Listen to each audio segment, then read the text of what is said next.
Good morning, everybody, and welcome to another edition of Breakfast with Brian.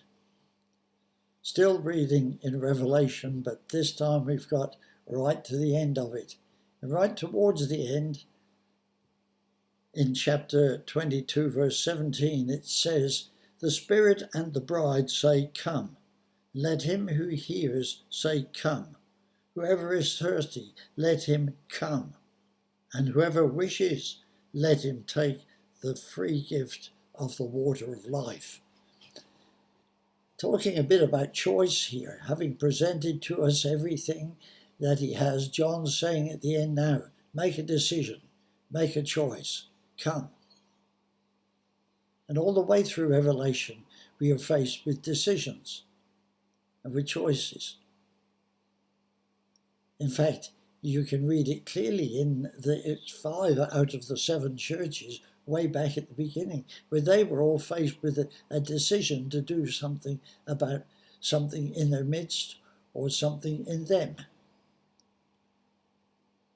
All through the Bible, we're faced with the challenge of a decision. Adam and Eve were faced with that. And they were given the consequences if they chose a particular way, which was not good for them, but then they chose that. And right throughout the Bible, we have challenge to make decisions, opportunity to make decisions. The world often says, just make a decision. Stop going from one thing to another, make a decision, get on with it, put it behind you.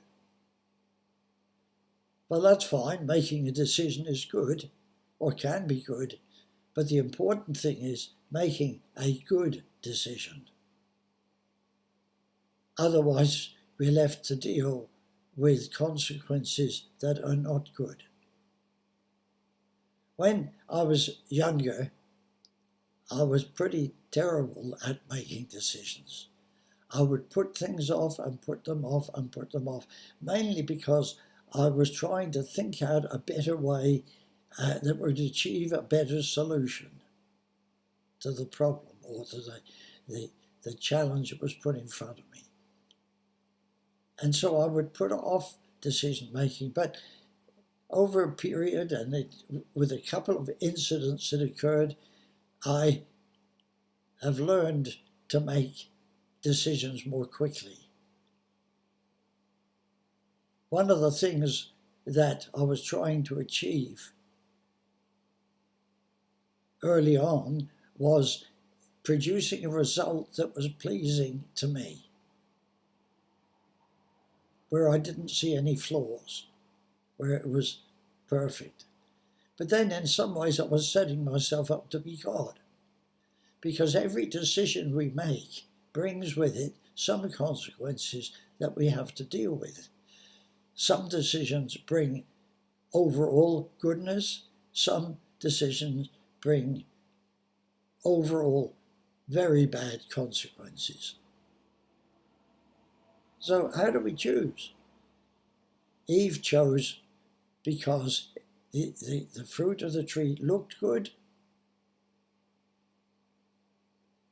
and as we read in Genesis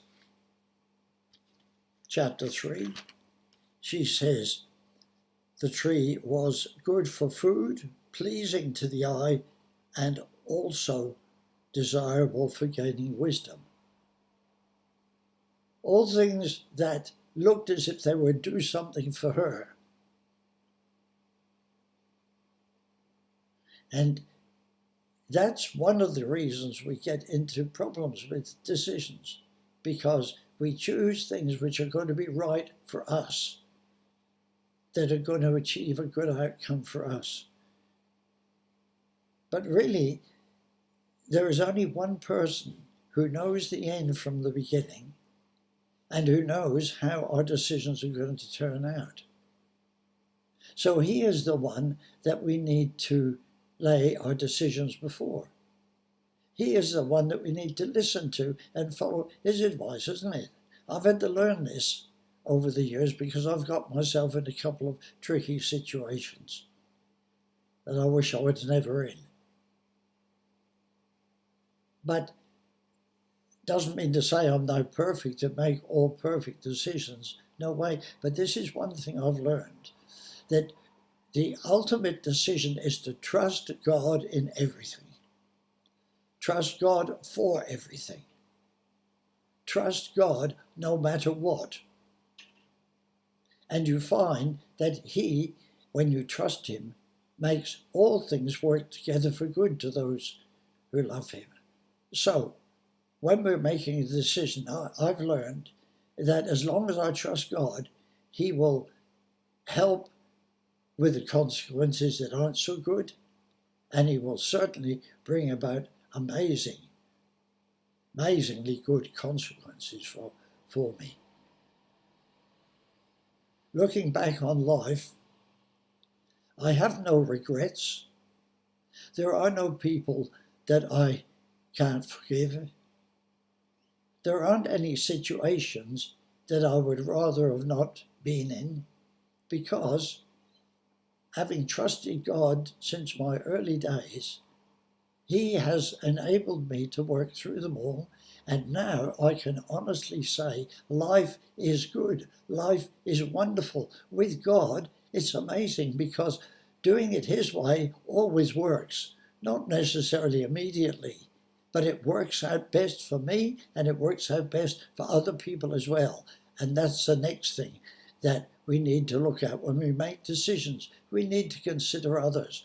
The only way we can make those decisions which are good is to consult God, is to allow His peace to reign in our hearts, is to allow His word to be clear in our minds so that we follow Him in everything. So, whatever your decision is today, whatever you have to make today, make it. Trusting in God, your loving Heavenly Father, knowing that He will help you work through it, and He will bring about good out of it. Don't be afraid to make decisions, but do make a decision, not based on your own likes and dislikes, but on what God likes. So God bless you. Hope this helps you, and goodbye from Breakfast with Brian.